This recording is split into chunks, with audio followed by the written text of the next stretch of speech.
Houlihan. And Houlihan is renowned as a finisher, but is can Quigley create a big upset here? She's already run a 4:22.86 this year. I don't think Houlihan's going to get her. Colleen Quigley will win in New York.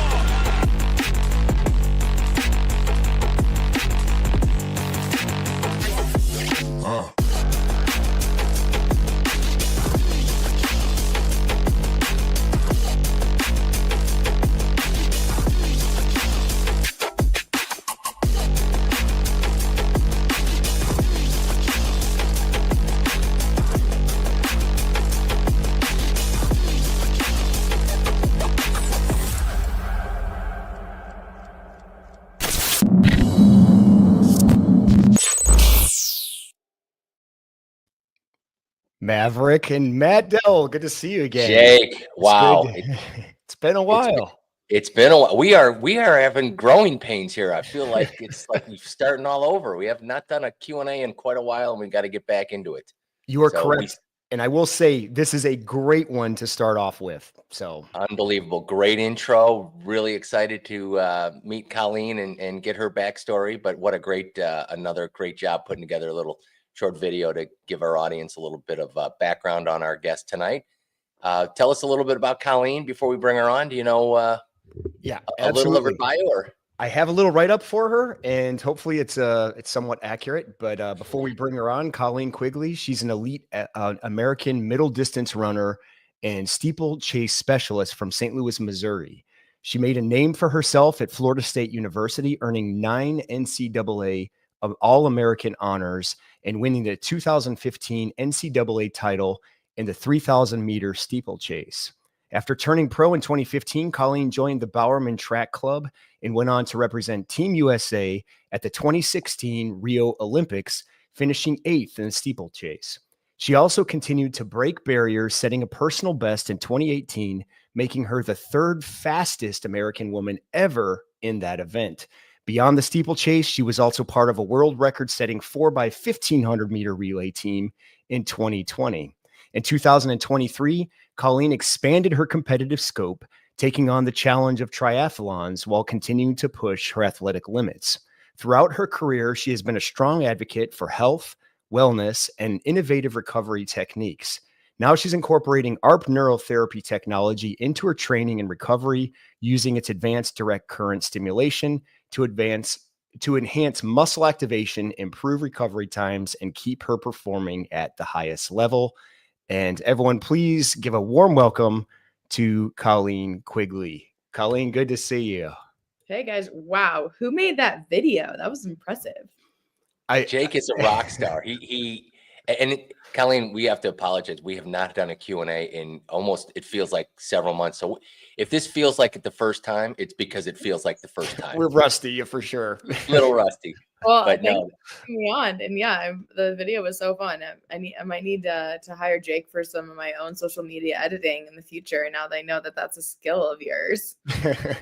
He joked with it. I didn't have enough time, and both Sarah and I knew no matter his 30-minute video was going to be excellent, which it was. Very great to see the background of your story. So yeah, very excited to have you on.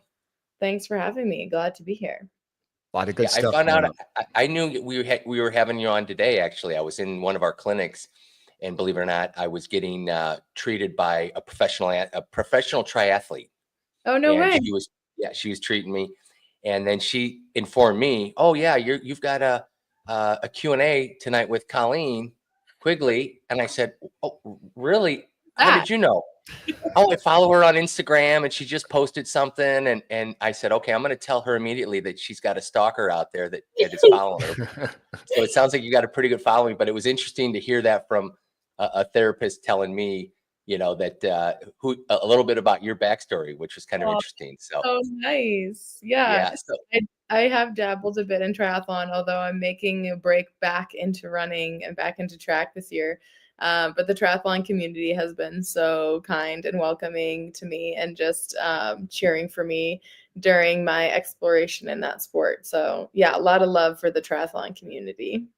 I love it. Well, I always have to start. Just tell us your story. Where are you from? Tell us what got you into track and field, and kind of give us your little bio, if you would.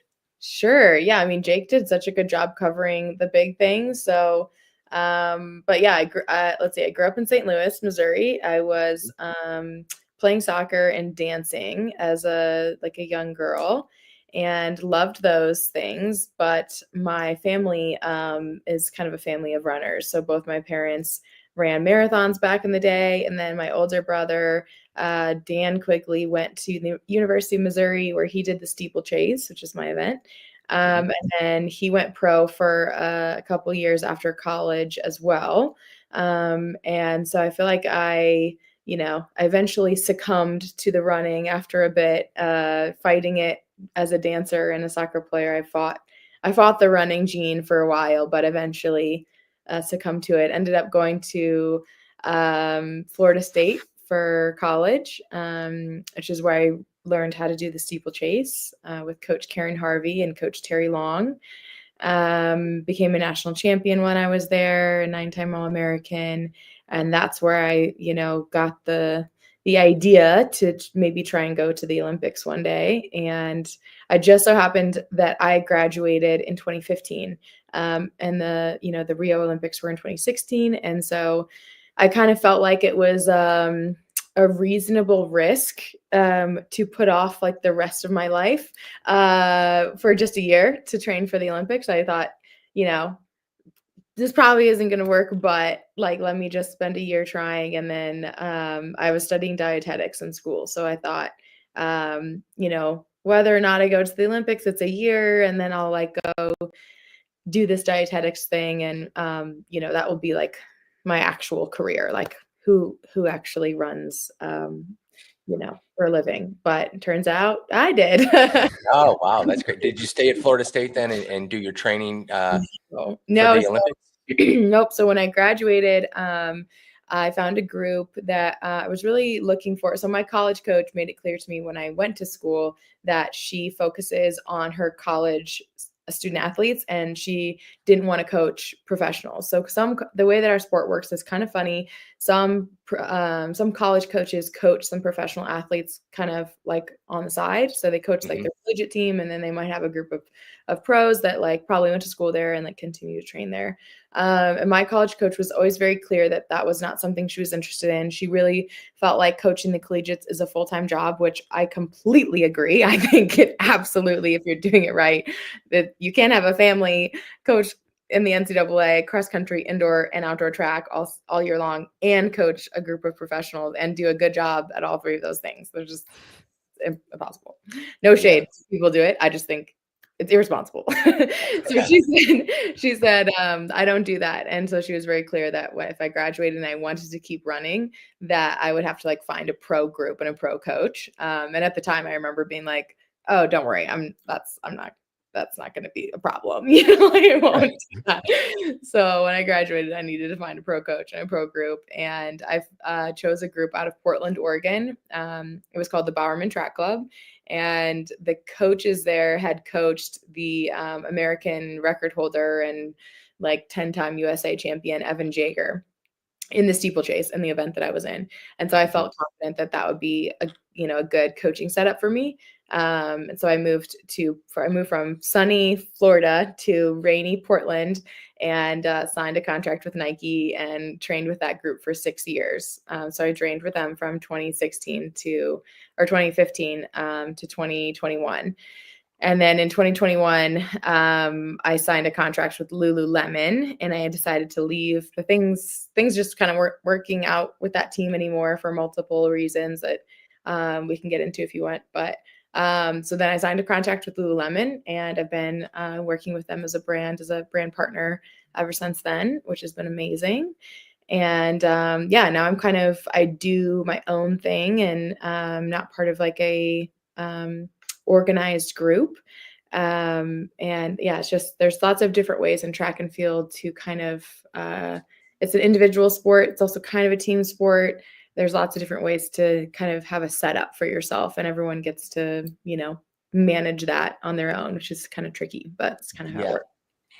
How challenging was it from going from the collegiate level to, oh boy, I'm going to be a professional? I love to hear that, elevation, and to tell us a little bit about that. So hard. Yeah, for multiple reasons it was really, I think it would have been hard regardless, but what made it even trickier was my senior year at Florida State. I was dealing with a high hamstring tendinopathy issue. And it was super, like, I just was in a lot of pain with my high hamstring. And so the medical staff at Florida State at the time I think they felt like they did everything that they could in terms of like treating it to like make it actually better. And so they just got to the point where they're like, we don't know what to do. And so we got a prescription strength anti-inflammatory that I could take to help with the pain. And then I won the NCAA championship in 2015. And then 2 weeks later is the US national champ with all the pros. And that was my first opportunity to run against professionals. And in 2015, we had a world championship team to make in Beijing, China. And so the top 3 at US champs that year would qualify to go to worlds. And so 2 weeks after NCAA's, I was lining up again at Hayward Field, the same track as the track that hosted NC's, to try and compete, and represent Team USA for the first time. And I did. I was 3rd and I made the team, which was so exciting. Except for that I was like still kind of injured. And, I didn't really realize that making the team meant that now my season just got like 6 weeks longer. I did cross country in the fall, indoor track in the winter, outdoor track in the spring. I was kind of toasted. And then I made the team. And then it was like, now I was shipped off to high altitude training camp in Park City, Utah with my new coach and all my new training partners to do altitude training, which was like extremely hard. And I'm kind of hurt. And so I just like kind of hobbled my way through that training camp and then ended up making the final at Worlds. And I think I was 11th or 12th. I think it was 12th at Worlds that summer, which was pretty good for a kid who just graduated from college. But then, the whole kind of point of the story is that in the fall, I stopped taking the Cataflam, the anti-inflammatory, and I really realized how bad the hamstring had gotten. I was already in pain, but it was masking how bad it was. And so when I went off that, I was like, okay, it's time to like actually heal. We realized that, it was pretty bad. I also had some pretty bad plantar fasciitis as well, probably compensating. So I had to do a bunch of rounds of like PRP, if people know what that is. It's like a platelet rich plasma. It's your own blood that they, stick back in you to help promote healing. And I did like 2 or 3 rounds of that on the hamstring and on my foot. And I had to take like a bunch of time off running. So the transition to pro for me was just, I was jumped straight into an injury. And I moved to Portland and it's raining constantly. And I don't know, like I'm with this new team. I don't even know my new coach yet. And he's not speaking to me because I'm hurt, which is that's his thing. He doesn't speak to you until you're running.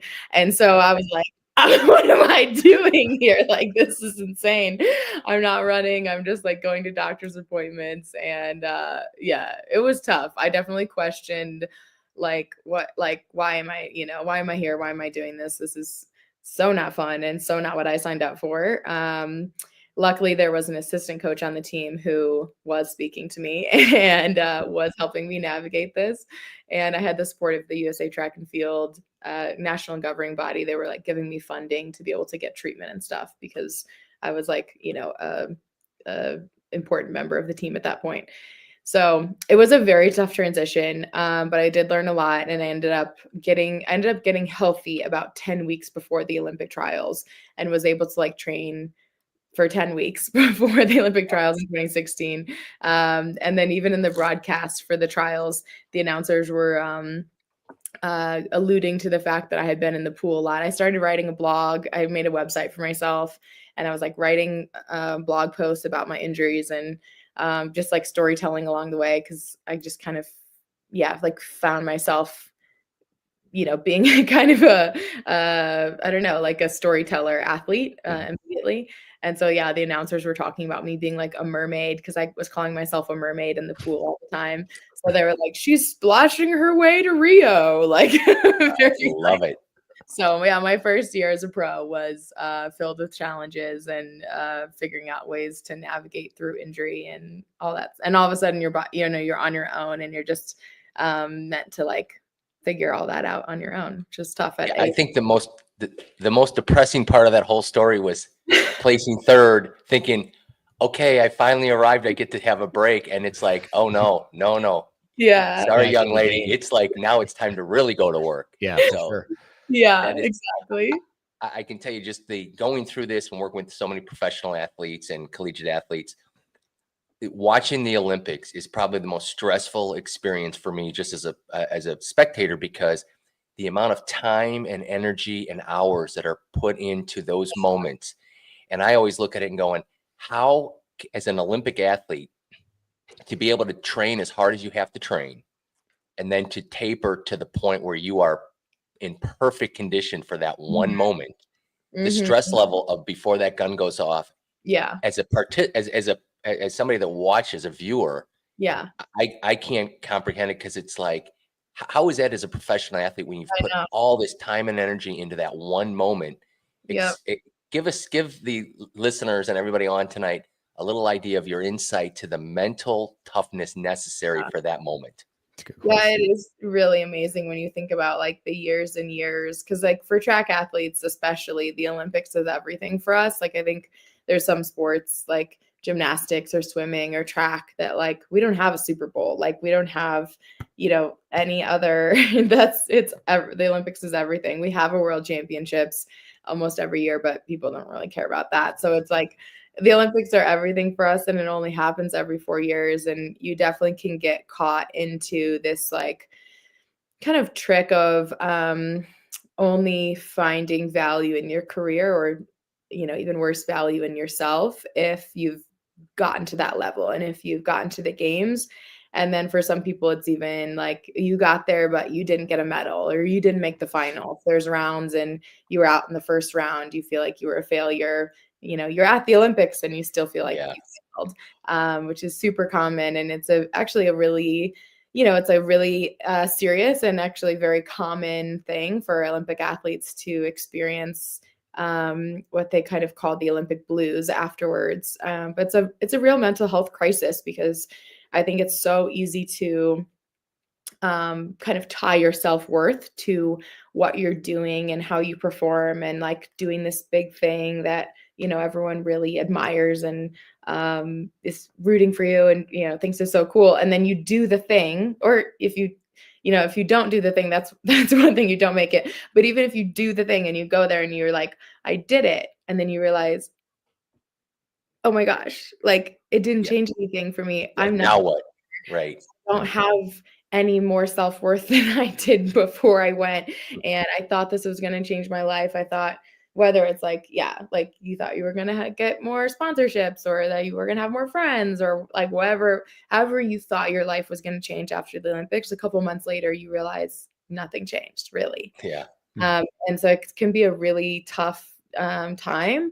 I feel like I did a pretty good job of handling the post-Olympic blues. My biggest struggles in my career have been around times of injury, where I felt like, I'm on a trajectory to do a certain thing, and then I've been sidelined by injuries and had to sit out and watch competitions happen that I felt like, what could have happened if I was there? Like, what could I have done?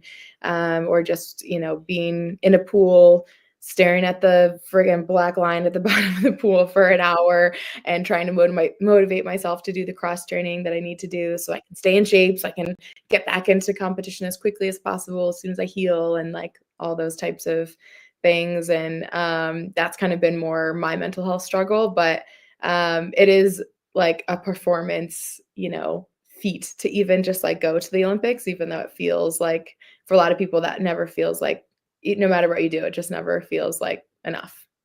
Well, I tell you, the amount of time and energy and focus necessary to get to that level is unbelievable. It's remarkable. And speaking of injuries, you kind of talked a little bit about utilizing PRP, obviously throughout your career, and you've battled some injuries. Tell us some of the other modalities or other things that you've used along the way that you liked. Obviously, you were taking some inflammatory medicine, and then some PRP. Tell us some other things that you've used throughout your career, and some of the injuries that have affected your performance.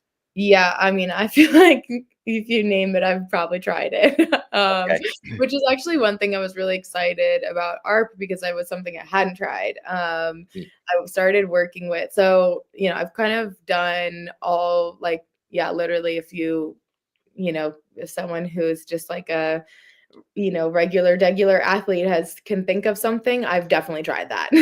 Like Yep. if it's familiar, if it's out there as like a normal thing in the world, I've for sure tried it. And I got to the point about a year ago now where I just felt like my injuries were unexplainable, and I wasn't running.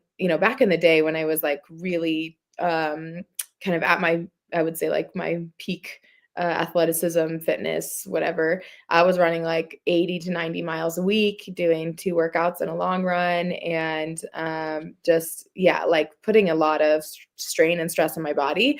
And kind of understandably, I would get to a point where I would break down, and I would be teetering on the edge and flirting with the edge. And then I would go over and, looking back, I can like look at my old training logs and be like, you deserve that. Like, what the hell are you doing? Like, Yeah. I was irresponsible, and, got caught up in like the competitiveness of being part of a really competitive team where everyone was doing that. And no matter, there's lots of different types of athletes on the team, but we were all kind of funneled into like the same training. Mhm. Which looking back, I can be like, ooh, that just wasn't ever probably the right choice for me. Okay. But then I did stop doing that, Mhm. and the injuries continued, unfortunately. Okay. And so then I started, kind of trying to dive into different things that I could do. And I even went out to Germany and saw this doctor called Dr. Mueller Wolfhart. He does some back injections where he like injects your spine with like healing stuff to, he thinks that like he was thinking that all my like lower body, hamstring, knee, calf, foot problems were all coming from like this nerve thing in my spine. So he was like Okay. injecting my spine with healing factors to try and address that. Didn't work. I went out there twice for 2 different rounds of injections with him. Had absolutely no positive benefit from that at all. So Mhm. I just, anyway, I felt like I had tried everything. And then I ended up at a doctor's office in Austin, Texas. This is a functional medicine doctor. I'd never really worked with a functional medicine doctor for sport, but this guy used to be a runner himself, Okay. but like used to run in school and stuff. And he actually did the steeplechase, which was fun.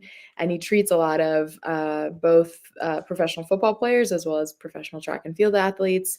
And Okay. he just has a really different way of looking at things. Like we did a big blood work panel, and he deals with the neuro-emotional side of health and Mhm. wellness. And we did lots of stuff with the brain. Like I got a brain scan, and, just dealing with a lot. I felt like I had tried everything, and then I got to his office and I felt like I had tried nothing. I was like, Okay. wow, like there's a lot of other things I haven't done. Is Um, that the first time you got introduced to direct current then? yes, This direct that, current technology? Okay, great. So, yeah, this guy's name is Dr. Noah Moose, okay. M-O-S. And he's in Austin, Texas. Mhm. And so, yeah, I went there off of the advice of another athlete, and yeah, got introduced to a bunch of different stuff with ARP being one of them, and did it's a good kind of like couple different weeks throughout the summer of like going back, doing a bunch of intensive healing work for a week. And then I would go back home to Los Angeles where I live, and I would just like decompress like everything that Mhm. happened. And then, a couple months later, a month later, I would go back and like do that again. And it's definitely been a long process. Like, one thing I tell people is just like, I had dug myself very deep into a deep dark hole, and getting to the top of that hole. I still don't think I'm at near, maybe I'm closer. I don't know Mhm. how close I am to the top of that hole, but I know I'm not like at the top of the hole yet. I've Mhm. got myself a ways that I can see the light now. But yeah, it's just like years and years of I guess damage, or, um not doing the things that I could have done to support my body and support. Well, the wear and tear, then, the compensations that take place, and then re-educating and conditioning your neurological system. I mean, all of that. I mean, we see it on a daily basis. So we understand the power of the outcome of direct current. So Yeah.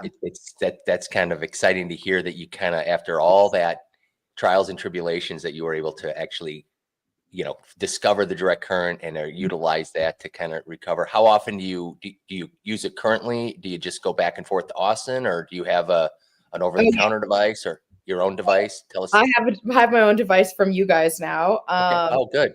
And Okay. I've done a few sessions with Jake, and then now I have a strength coach that I use, and Jake and my strength coach and I all did kind of a couple, I think, sessions together. Yeah, we did. Yeah, it was fun.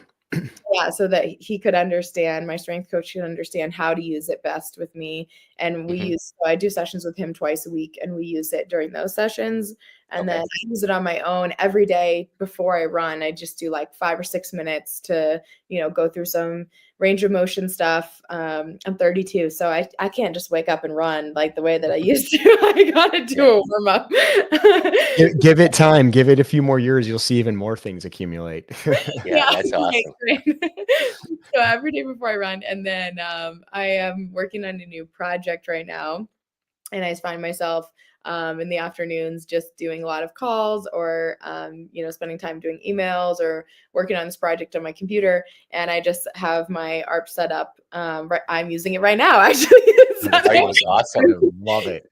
On my low, I have 2 on my low back, and then 2 on the bottom of my feet, like crisscross. Oh, the foot bath. You've got the foot bath going, don't you? I should have the foot bath right now. So right now I'm just on the bottom of the feet. Yeah, got it. That's good. Okay. Still very beneficial though, because you're drawing all that inflammation up and getting blood flow to the heart. So great pad placement. I'm glad you crossed it, right? Yeah, crisscrossed, and then I have 5 over 1. So somebody's actually listening to Jake and his training. Okay, that's good. You're the person. We should give her a bonus just for that. Most people don't even listen. No, that's great. No, yeah. I have detailed notes. I actually have like a little thing scribbled right here that I keep next to my desk of like to remind. And now I don't even need it because I've memorized everything, but just to make sure I do them right. But so yeah, anyway, I use it twice a day. So once before I run, sometimes 3 times a day. Sometimes if I run, it's 5 minutes before I run, an hour, 45 minutes or an hour with my strength trainer, and then maybe like an hour in the afternoon while I'm doing emails, or at night before bed. Sometimes if I'm just reading or whatever, relaxing, I try and do an hour of recovery every day as well. And I do love the foot bath. The foot bath is awesome. Oh, I know. It is. It's funny. The professional triathlete that actually has our technology in their clinic, she's busy. She does her thing. I finally said to her, if I don't come in here and you telling me about the foot bath at least three times a week, then I'm going to be upset. Sure enough, now she's committed to the foot bath. The recovery that she's having as a pro triathlete, the ability to train even more and recover faster. She's that aha moment. Those outcomes are so critical, especially whether you're a weekend warrior or you're a pro athlete like yourself. It is still one of the best kept secrets in the US. It's crazy. That's why I wanted to like kind of get involved with you guys, because I was like, I don't think anyone knows about this. Like, how do we get the word out? I ended up having a lot of people that I have an Instagram channel, and I have a website and a newsletter, and I feel like I about 5 years ago realized, like sharing my journey with injury and sharing what's going on with me like in real time really builds like an authentic community of people who that resonates with, and who want to commiserate or share tips, or just know that like someone out there is also dealing with that. Because I think a lot of the stories that you hear from professional athletes are just the highlight reel. They want to show you the good times and the wins, and I've been lucky enough to have a lot of those moments as well that I'm super grateful for, and I'm always love reminiscing on those moments too. But I think where I really have been able to kind of like connect with people on another level is sharing like, something's going on with my foot and I'm going to be in the pool for a week, and someone else is like training for the Boston Marathon and is going through something similar, and they're friggin' stressed out about it because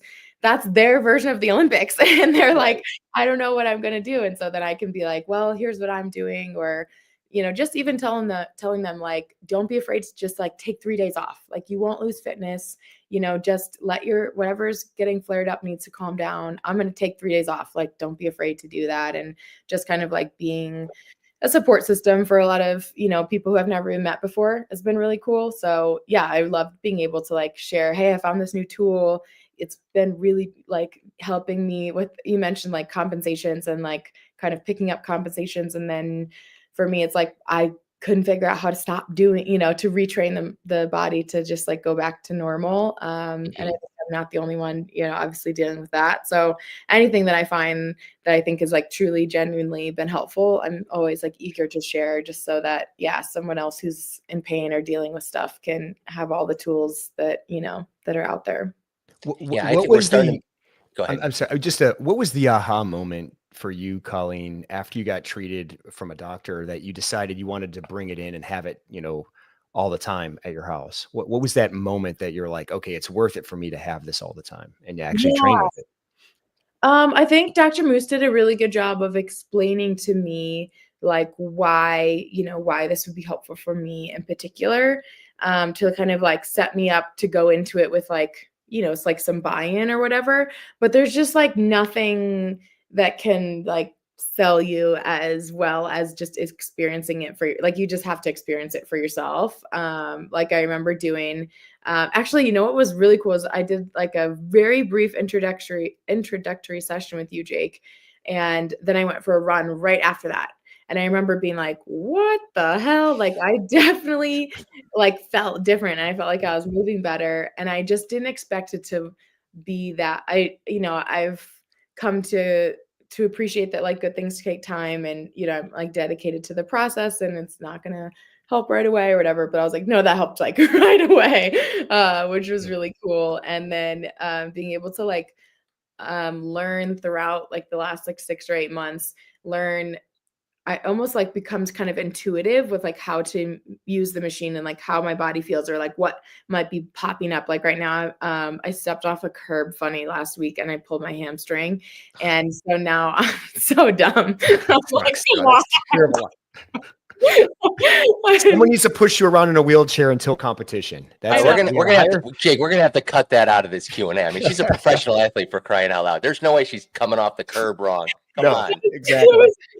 Especially some of the videos I've seen, all the athleticism is unbelievable. I'm like, how did she bend her leg that jumping way? over things? I mean, I know it's embarrassing. I just was on a warm up before a workout, and I must have just been tired, and I just like.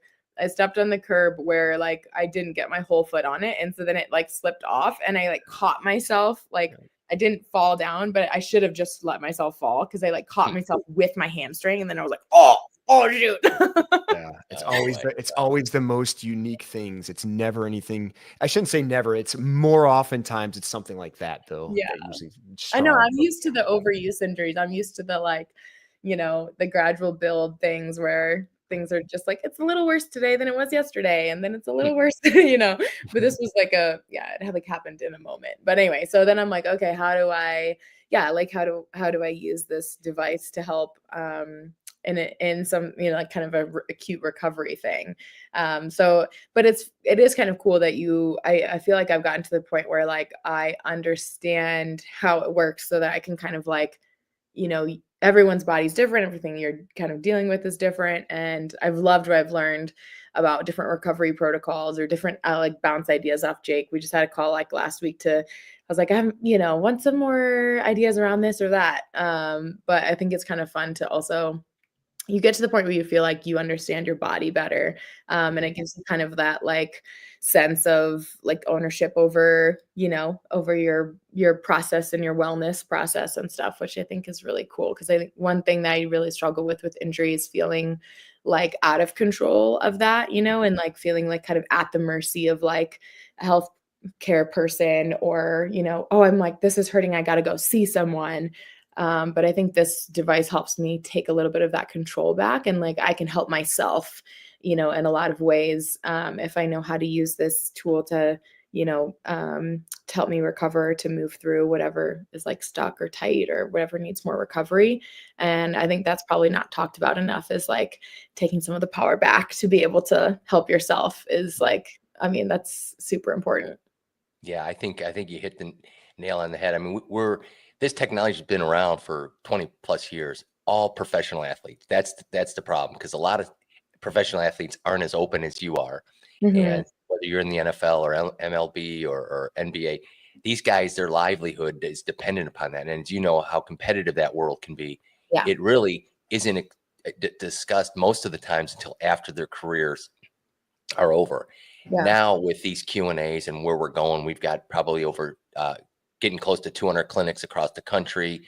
Direct Yeah. current's becoming more and more prevalent for weekend warriors and pickleballers, because believe Yeah. it or not, I mean, if you're a pickleballer in wherever you're playing pickleball, regardless of your age, regardless of what your level, that's their Olympics, is that Oh, yeah. weekend tournament. So if they can't play For that, sure.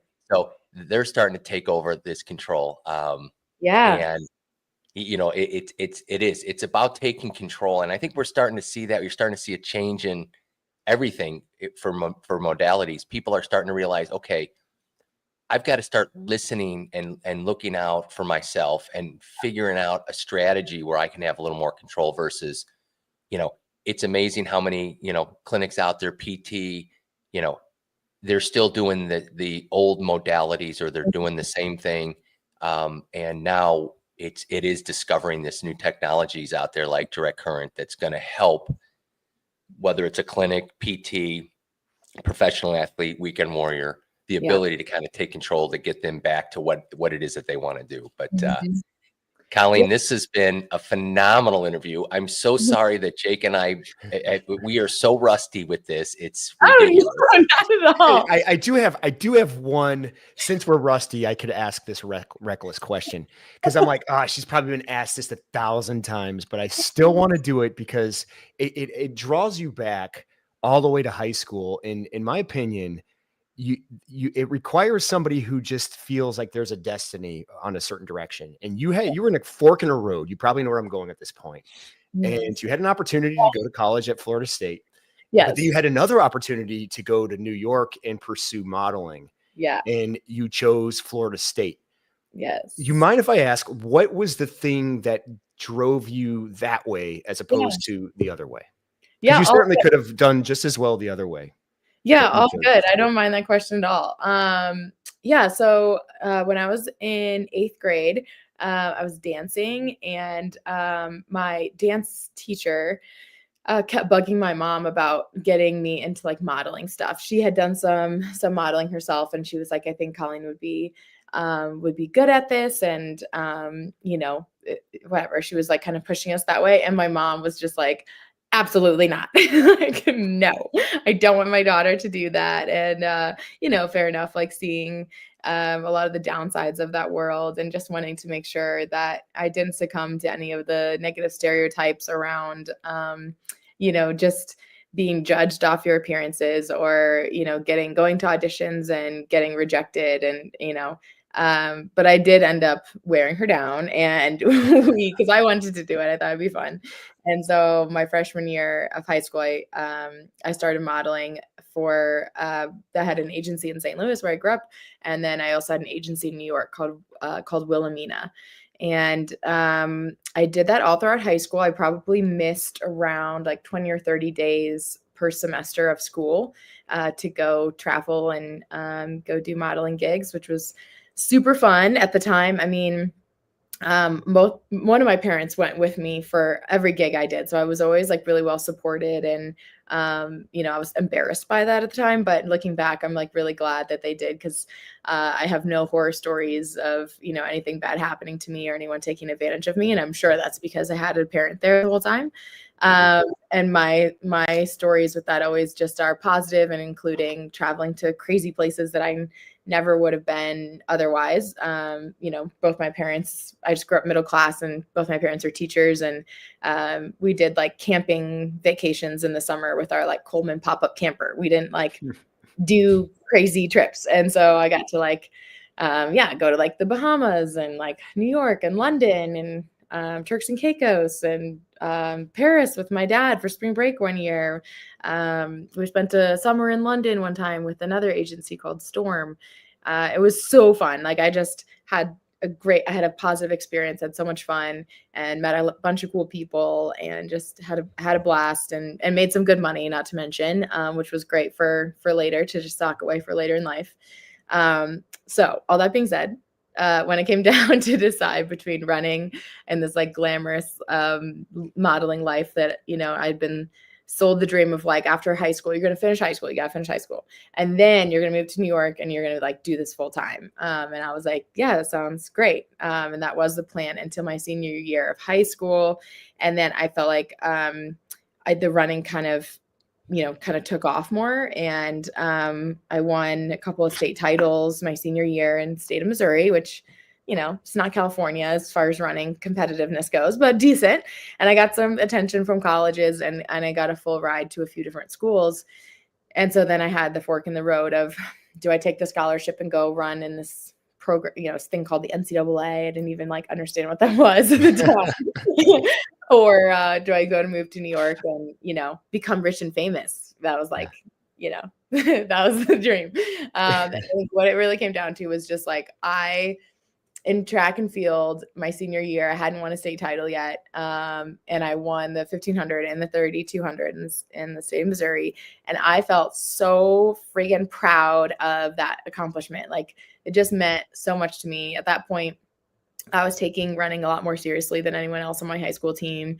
I was making sacrifices that no one else on the team was willing to make, like missing prom, or I went to my boyfriend at the time, now my fiance's prom. We've been dating since high school.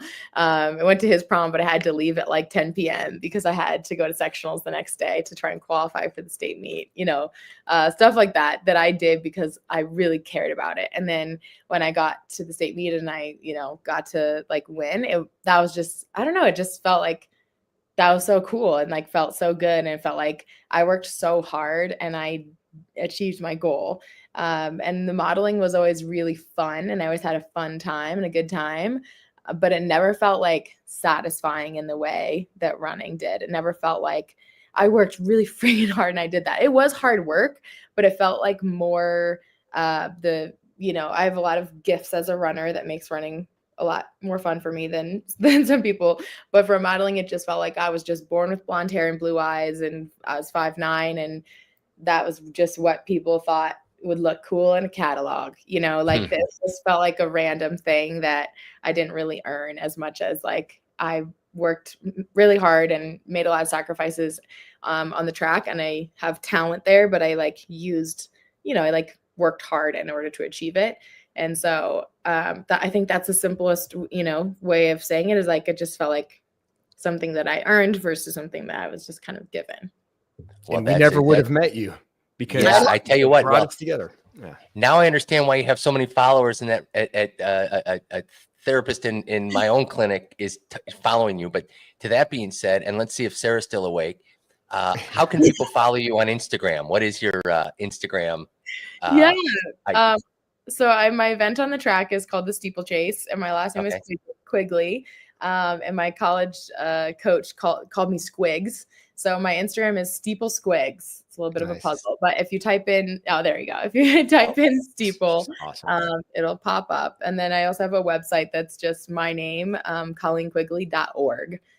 She's an organization. Sarah, you're so on it. She is like our Jamie to Joe Rogan. I mean, she's better than Jamie than Joe Rogan. Yeah. Well, first of all, she's not rusty. Just Jake and I are rusty. Yeah. We've had a couple questions, and one was asked, and it's you know, is this being recorded? Can we go get? We have a lot of our recorded Q&As on our website. And Sarah, if you could put up for those, where can they go listen and follow other athletes, including Colleen, and listen to the whole story? You can find that on our website. Cool. But what a great day. What a great start. Jake, we got to keep doing more of these. I know. It's exciting to learn about Colleen and her. There you go. arpneuro.com/arpneuro live. I love it. We are definitely going to have more Q&As, but it is nice to have a little break and come back in 2025 and have somebody like Colleen to kick it off. So we do appreciate your time. Yeah, it's been great. Thanks for having me. That's great. And I've got to assume, Jake, you got some of those videos. Was that from Colleen's Instagram utilizing the RX? I pulled a lot of them from YouTube. There was, Okay. man, if I had more time, there was so many good videos that I kept out because Okay. I just didn't have time to organize all of them. But she is all over the place with some great Colleen, stuff. we're gonna have to have you back. I mean, this is hard to punch in 30. You said you're 30. I I'm don't 32. believe that. 32. 32. You all that story that you've just shared with us in 45 minutes is absolutely incredible, and the Thank success. you. We wish you all the best. We're so glad that you discovered ARP Neuro and the direct current. We're Thank here to you. help, and we have to have you back because I appreciate that. I am 32, but I'm still going. I got a track season this year, and I'm actually working on a really special project in Boulder right now that I'm getting close to being able to announce about. So I'm really excited about that, and I think it's going to be a good year for the Steeple Squigs community. I Nice. love it. Well, then when when it's you're ready to come on go, back. Yeah. yeah, we're gonna have you back, and then Jay can actually put some real time into your opening video, which he says, It's a deal. love it. Colleen, thanks so much Thank for your you, guys. time. Really appreciate it. And as always, Jake, we got to keep doing more. If we can get, it's going to be hard to beat this Q&A with Colleen, but love it. Great night. And you guys take care of yourselves. Thank you. Thanks for joining, everyone. Take care.